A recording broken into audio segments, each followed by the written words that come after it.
The story you're about to hear could be true. The names have been changed to protect the innocent and the guilty.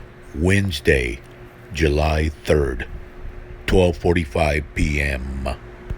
Spending the 4th of July down here at the Texas coast, I had time on my hands to investigate an old historic vehicle that a good friend of mine recommended.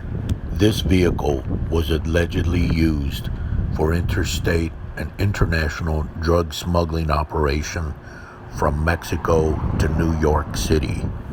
What makes this story unique is that this vehicle was used by the Mexican Mafia and the Italian Mafia. The bulk of this truck's smuggling operations was done in the 60s and the 70s when the mobs were at their height. On the phone right now to discuss these historic crimes is former retired NYPD Lieutenant Homicide Detective Ignazio Cannizaro, otherwise known as Icy.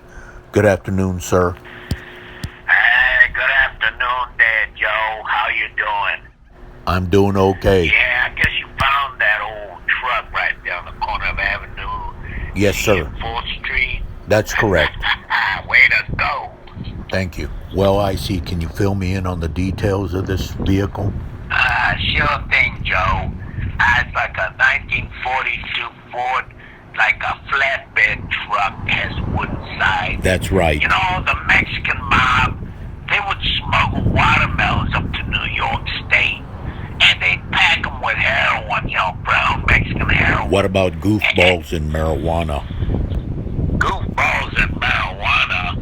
Come on, Joe, that's kid stuff. That may be true up in New York, but down here, goofballs and marijuana are a big problem with our youth.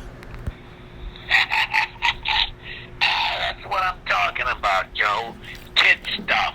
Goofballs and marijuana. Come on, are you living in the 60s? No, sir, Get with real. all due respect. Well, okay. If there's any more questions, let me know.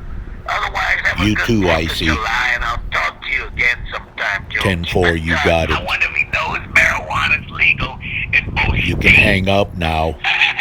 And goofballs, he's the biggest goofball I know. Let this be a lesson to you and the senile old codger that drug addiction by today's youth is no laughing matter.